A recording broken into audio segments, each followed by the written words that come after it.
Hello and welcome to the second part of this podcast, looking at our survey responses from our latest State of the Nation survey.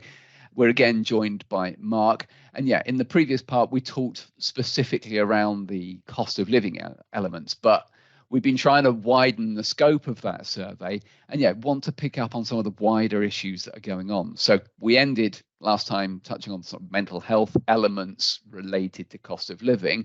Mark, do you want to unpack that a little bit more in terms of what else you've been finding here? Yeah, of course. And it's perhaps inevitable when we compound the cost of living with the general outlook on a local and global scale that people's mental health is going to start taking its toll.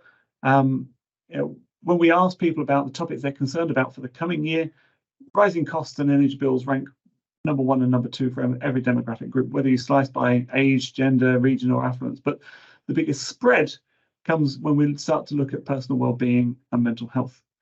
In the most recent survey, when we were looking at asking people these questions in September, more than 60% of millennials and Gen Z respondents reported concerns for their mental health in the coming year. And when we got below the surface, it ranked as the second most pressing concern for Gen Z after rising costs.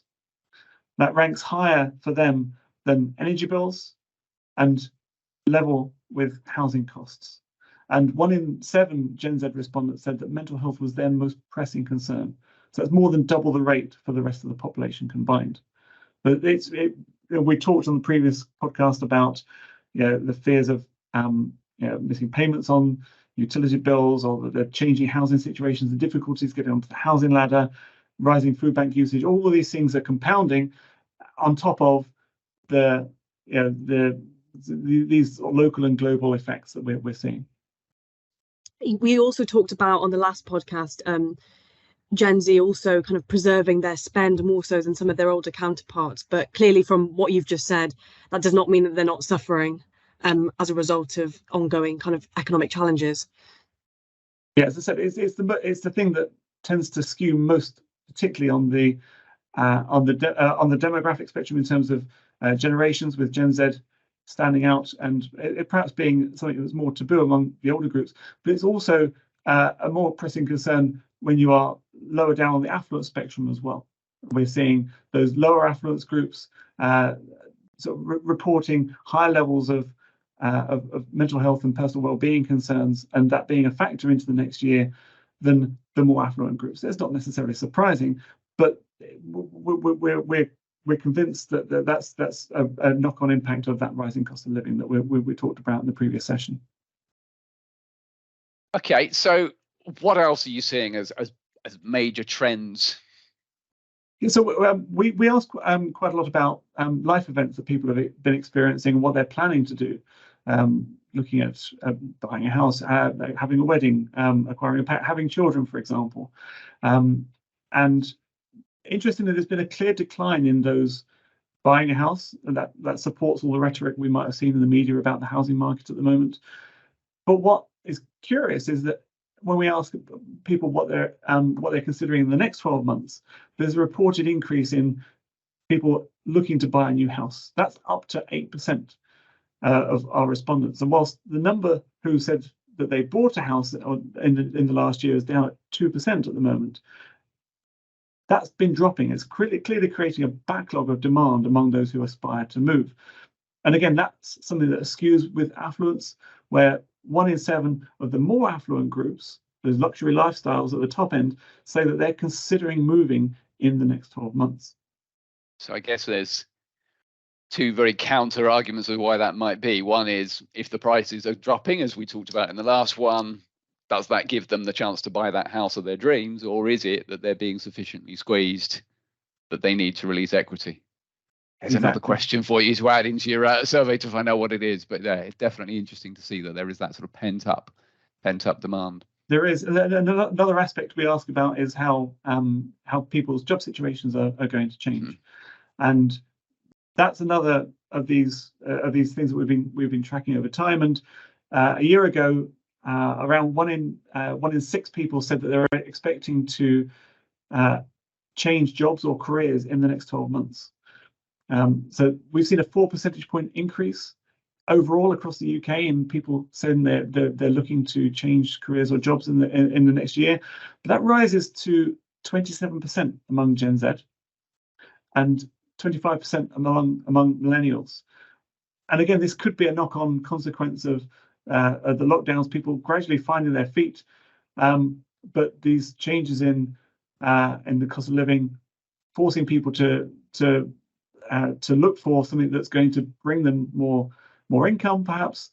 Or we talked again on the earlier podcast about changing living situations, whether or not these sorts of things are going to be driving and fueling people's desire for a new career.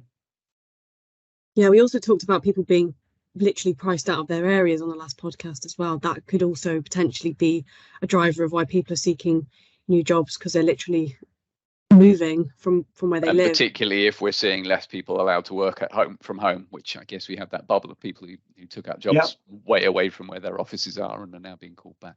Yes, okay. and again, commuting costs is another thing that has seen a reported increase in levels of concern, where people are whether or not they're driving, the continued high price of fuel, if they're taking public transport, or these journeys are getting longer. All these things begin to act as deterrents for sticking with your current employer, particularly if you're then looking to move out of where you live, or you've been priced out of where you live. Okay, tell us about holidays then. So holidays is an area where we've been looking at specifically in the latest survey, rather than looking longitudinally. So we're looking less at a high level, but now we're trying to get deep into the weeds of motivations around holidays and what people expect of their coming holidays, because there's another thing that people we expect are going to have to sacrifice in one way or another as the cost of living rises. And respondents to this latest survey from September said they expect to cut their expenditure on the next holiday, with nearly half, 45% of people saying that they're going to find some way of cutting, whether it's finding a cheaper destination for the holidays, perhaps a cheaper travel option, cheaper accommodation, or doing fewer activities on the holiday, or simply reducing the length of that trip. And that reported number gets higher when we look at more affluent respondents to the survey, but also again among the younger groups. We see millennials and Gen Z all saying that they're going to find ways of cutting their expenditure on holidays. Those numbers are more than 50% among millennials and Gen Z. And those cheaper destinations and cheaper accommodation options appeal to more than 1 in 5 of those younger holiday makers. Whereas among the older groups, we think about Gen X as an example, those in their 40s and 50s today, they appear more interested in just taking fewer breaks, period. And actually one interesting split comes in the gender divide on this one, where as respondents get younger, so the number of women expecting to take fewer breaks increases, but the number of men saying they're going to take fewer breaks actually shrinks. That's one of the most stark gender differences we've seen in the survey, where those Gen Z respondents really divide on the gender along gender lines. Strange, isn't it? And it's really curious, and be very keen to understand more. And as with all these surveys, once you begin to tease out these nuggets of insight, so we can begin to look at what the motivations are beneath that, and that's where we'll perhaps go next. Another group that are differently affected are those with children. With all these surveys, we're able to cut by type of household or by the people who live in those houses. And those who have children in their household report being affected to a much greater extent than those without. The appeal of cheaper destinations rises from 14% among those who don't have children to 24% among those who do have under 18s in their household. So we see this huge effects on holidays, and you can imagine the types of holiday that people take really differ depending upon whether or not you've got children. And as we said, the appeal of cheaper destinations is more meaningful when you're looking at these groups that do have children. Okay, and a big story, obviously, at the moment, and well, for a long time, has been the whole move to net zero, climate change. And I know you've got some really interesting insights on that. So yeah, let's wrap up by talking about some of that. Yeah, of course. And net zero is an interesting one because as a phrase, even it feels like it's growing in prominence in the public sphere. We're just becoming more aware of talking about net zero as a thing, and we teed that up in the survey by explaining what net zero meant according to the government's definition, and we asked them how we asked these consumers how they felt about it and whether it matters to them what brands do in this regard. It was really encouraging, actually, to see that quite positively, 84% of respondents said that they supported the UK government's goal of achieving net zero by 50%. And perhaps, as you might expect, this increases among the younger groups. But nearly half, 45% again, said that they felt a brand's environmental policies and practices would increase their likelihood to purchase products and services from them. And this is something that skews on affluence lines, where the most affluent are more likely to be swayed by brands with more ethical approaches. Not surprisingly, perhaps, because they've got the more disposable income in order to be able to afford those choices. Okay, there's a bit of a gap there between the 45% that want to see the brands doing more ethical practices versus the kind of 84% that you said originally that want the government to hit net zero. What's your take on that gap, those people that fall into one but not the other?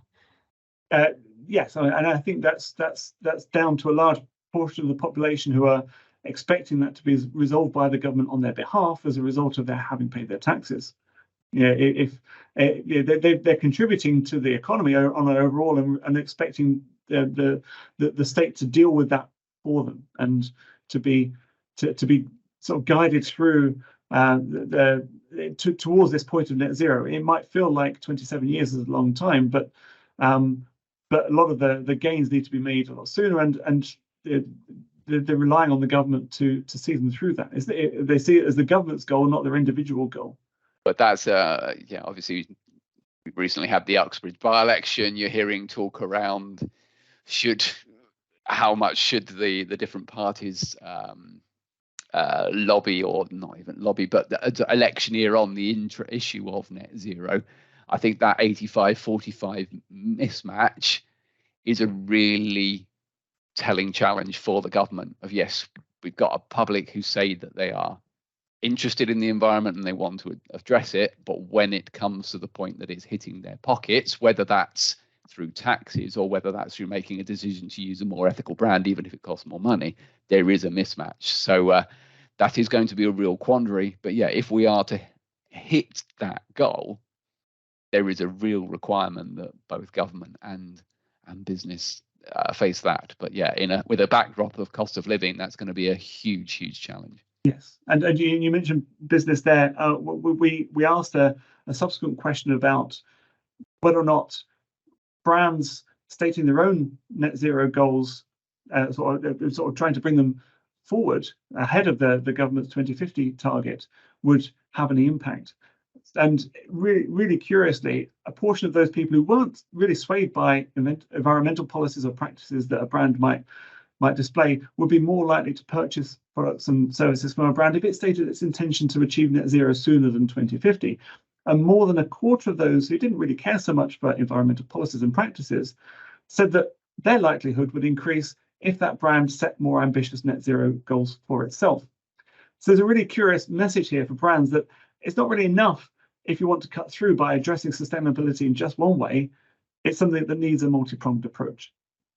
Do we think it's because net zero is a word that consumers resonate with stronger? It's a clearer call to action, and it's more directive than just saying we have ethical practices. Do we think that might be part of the reason behind that? Absolutely, and there are some demographic groups that we're seeing that referencing net zero is more meaningful, and others who are more likely to be swayed just because a brand says that they recycle all their materials, or they have sustainable practices, or their food mileage might be low, for example, or they use ethical practices. The net zero message has really cut through with the UK consumer, and stands to be a good way of demonstrating that that brand's taking its commitment to contribute to the UK-wide goal really seriously. Okay, thank you so much, Mark. There is a wealth of information, and I think probably it's worth just stressing this isn't just a survey that we're using in these podcasts, and it's not just sitting on Mark's laptop there. This is something that we have done to support a whole wealth of our consultancy projects. So please, if there's any sort of nuggets in there that you think that could be relevant to something that we are trying to address, if you can cut it this way or that way, please contact us or contact your account manager as the first port of call. We are looking to continue to use this tracker. We're always looking at new questions that we can ask. So please do get in touch. We'd love to help you on that. Which just leaves me to end with thinking about where are we going next. So next month's podcast, we're going to go probably to a higher level and start to look sort of a bit more macroeconomic. We are speculating there may be another autumn statement coming around that point. But if there isn't, we're going to be sort of 6 months between budgets, and be interesting to take a sort of a wider view on that. And then, at risk of saying it, the podcast after that is going to be looking at Christmas and what we're seeing in our brand dimensions data of how spend patterns are shaping up in the run up to Christmas. So again, thanks for your time. Thanks to Hannah. Thank you, Mark. We look forward to seeing you soon.